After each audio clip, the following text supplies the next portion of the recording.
Pastel pink in the sunset. You know I never wanna make you upset. How did I become so obsessed with this? The show kicks off with a recap of the Jeff Hardy versus Sheamus storyline and everything that's transpired since. We then open to Michael Cole, who then brings us to Renee Young, as she'll be officiating the contract signing. We then have Sheamus enter the PC. He's flanked by some security guards, a doctor, and a big, large black box. Next, Jeff Hardy enters the ring, and it's pretty typical. They go back and forth.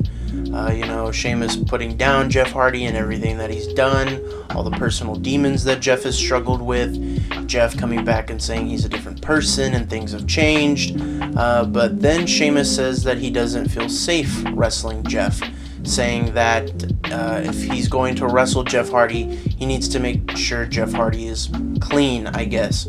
So the doctor administrates Jeff to take a piss test. So Jeff steps into this black box to take a urine sample for this doctor, as Sheamus then starts talking to the camera, breaking the fourth wall, cutting some generic heel promo. I'm sure I really didn't listen to what he had to say. And then Jeff steps out of the box, and the doctor is holding this massive jar of Jeff Hardy's urine. Sheamus then cuts a promo going back and forth with Jeff as we see the doctor begin testing this sample. Apparently this doctor can test this sample faster than anybody else. Sure, why not? And then Jeff Hardy takes the pee from the doctor, grabs the jar, and throws it right into Sheamus's face. And that's how we end that segment, with Jeff Hardy taking his own pee and throwing it right into Sheamus's face, as we then go to commercial break. Just really quickly, I wanted to mention that the crowd begins chanting at Sheamus, "You got pissed on." The NXT superstars for you, ladies and gentlemen. We then come back from commercial break. Sheamus is in the bathroom. He's washing his face extensively. He's drinking mouthwash, gargling it, throwing it down into the sink, when the doctor comes walking in. And Sheamus is, asking, well, what are the tests? And the doctor reveals that Jeff Hardy is negative. So Sheamus proceeds to freak the hell out, screaming at the doctor and telling him to leave him alone and get away from him. As we leave that, we then jump into our first match of the night, which is the New Day taking on Cesaro and Shinsuke Nakamura. Now, over the past few weeks, they've been building up the Forgotten Sons as the tag team that the New Day is supposed to face, but with everything going on in the world, and I guess some old Facebook, social media, I don't know really to the extent of it, but Jackson Riker has said some pretty controversial things in his past, and I would not be surprised if either WWE management didn't feel comfortable with having them around, or perhaps even the New Day themselves didn't want that team around, or just specifically Jackson Riker. So we have Cesaro and Shinsuke Nakamura taking on the New Day tonight. And they go back and forth, it's nothing crazy, typical New Day match, but it ends with Kofi going for a splash, and Nakamura getting a knee up, just a knee, rolling up Kofi and pinning them. Cesaro and Shinsuke Nakamura have a win over the Smackdown Tag Team Champions, which probably means that they will face the New Day at some point for the tag titles. They'll probably have a somewhat decent length feud, since there are no tag teams on SmackDown, at least none that we ever see. And then maybe when WWE management feels comfortable bringing back the Forgotten Sons, then perhaps we'll see them feud for the New Day. But for now, it looks like they're going with Cesaro and Shinsuke Nakamura versus the New Day. We then cut backstage to Tucker and Otis. Heavy Machinery is back together one more time. It doesn't seem like Tucker is going to be sticking around for long, especially with how the main event played out. I think Tucker was kind of just brought in for what they used him for, and then I think he'll kind of just disappear again. It doesn't really seem that heavy machinery is a top priority. It kind of just seems that Otis is the top priority. But anyway, we get this very heavy machinery-esque promo. You know, Tucker is essentially Otis's hype man.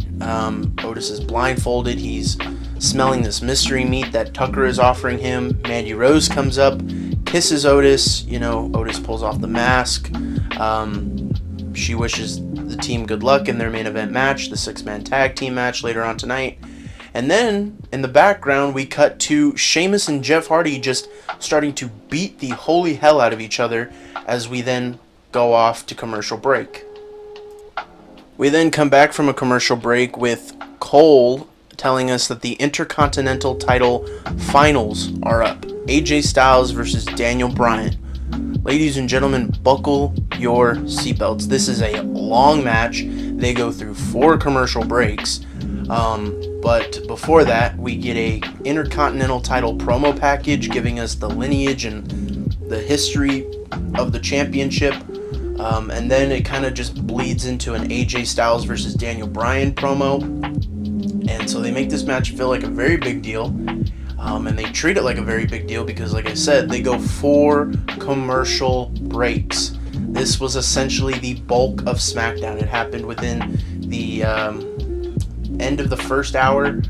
Pretty much took up, like I said, a lot of the show, which really should have, in hindsight, this match really should have just been the main event. But, you know, they begin with AJ and Daniel Bryan going back and forth, and, you know, just a typical, you know, they're going to draw this match out. They're going to have quick exchanges. AJ works on the leg of Daniel Bryan for the calf crusher. Daniel Bryan works on the arm of AJ for the yes lock, and they continue to hammer home those 2 maneuvers throughout the entirety of the match. You know, really hard-hitting stuff. I mean, at one point towards the end of the match, Daniel Bryan brings back his double-armed stomp where he grabs the wrist of his opponent and then proceeds to stomp on their face repeatedly. He brings that back, kind of shows his aggressive side. But towards the end of the match, when he's going for a running knee, AJ Styles counters it with a Styles Clash, then follows it up with a phenomenal forearm for AJ Styles to become the Intercontinental Champion. AJ Styles wins his first Intercontinental Championship, which I think all he needs now is to win a tag team title, and he has become the modern Grand Slam champion. At least I think that's right. But then after the match, Renee Young, who's doing double duty tonight, she comes into the ring. She asks AJ how he feels about it. He cuts a very typical heel promo, very much arrogant and cocky, and now we have AJ Styles as our Intercontinental Champion, which I'm sure will now have a very logical conclusion with eventually Daniel Bryan will beat AJ at a pay-per-view, probably SummerSlam, and Daniel Bryan will be Intercontinental Champion, and he'll kind of just be the workhorse champion. He'll be able to wrestle the pure wrestlers that are on SmackDown, kind of give some spotlight, almost like John Cena with his US Challenge, but for now, the focus is on the Phenomenal One as he wins his first Intercontinental Championship. We then cut to last week's Prank Invasion episode with Miz and Morrison. They were pranking Braun throughout the entire night, you know, dropping slime on him and Kayla Braxton, and breaking Braun's windshield on his car, and just a bunch of nonsense that, you know, whatever. Take it as you will. We then cut to Braun cutting a promo, reacting to all of this, giving us a recap of the feud he's had with Miz and Morrison, and then he decides to warn his tag partner, Otis, not to try anything funny. That, yes, Otis is Mr. Money in the Bank, but Otis should know how that will end up if he tries anything with Braun Strowman, as we then end Braun's promo. We then get a recap of the women's tag team title match with Bayley and Sasha versus Alexa Bliss and Nikki Cross. They show us how that match went down, and we see how Sasha won the titles for her team. Cole then goes into a spiel about announcing that there will be a triple threat for the tag team titles. The Iconics Billie Kay and Peyton Royce taking on Alexa Bliss and Nikki Cross, taking on the current champions Bayley and Sasha Banks. We then have Bayley come out being very annoying, screaming and running around through the entire entrance. They then go over to Michael Cole. They put on a pair of sunglasses for him, and they tell him that they're going to take a selfie, when in fact they just bait and switch him, and they run off, and Cole looks like a big goober, and Corey Graves, of course, makes fun of him for it.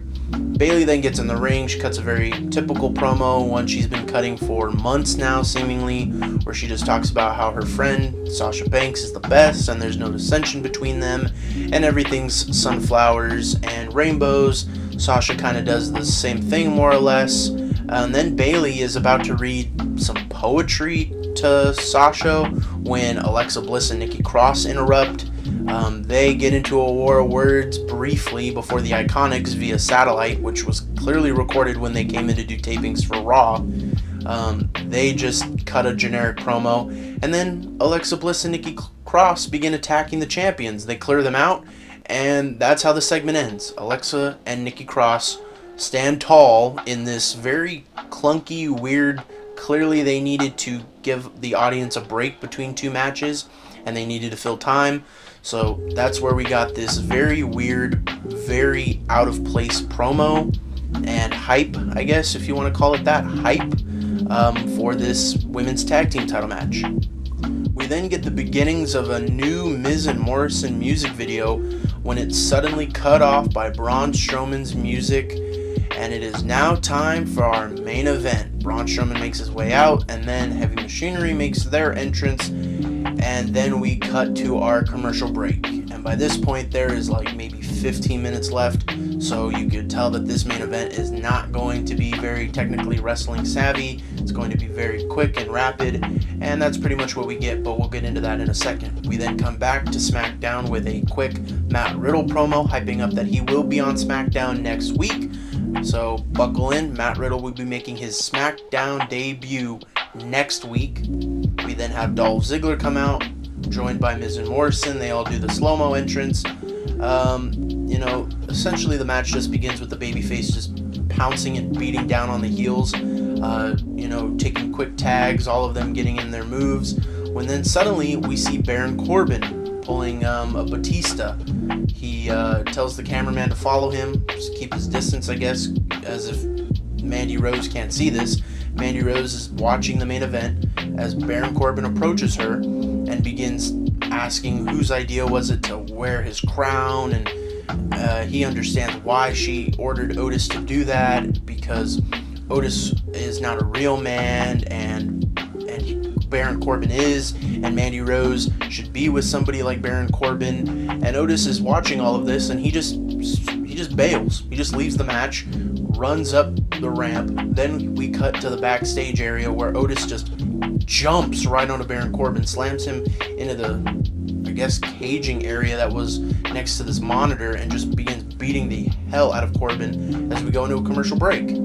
We then come back from that commercial break, and Tucker, of course, the fall guy in this, the one who's got the least stock right now, he's getting beaten up by all the heels. They're doing all their quick succession, and they're just pouncing on him, just relentlessly. And they continue to do this for a while until finally Braun looks to finally get that hot tag when Miz and Morrison flank Braun and they attack him, leave him laying. But then our boy Otis comes running out, makes the save, gets the hot tag with Mandy accompanying him, of course. So Otis runs wild, he hits the hot tag, begins cleaning house. Braun does that runaway train thing that he likes to do, as then Otis hits the Caterpillar to get the win for his team. And they all celebrate. Otis has got the Money in the Bank briefcase, Braun has the Universal title, and Braun kind of gives Otis this look, but Otis clearly isn't following that procedure. He's much more invested in the briefcase and Mandy Rose, and that's how we end SmackDown Live for the go-home show to Backlash.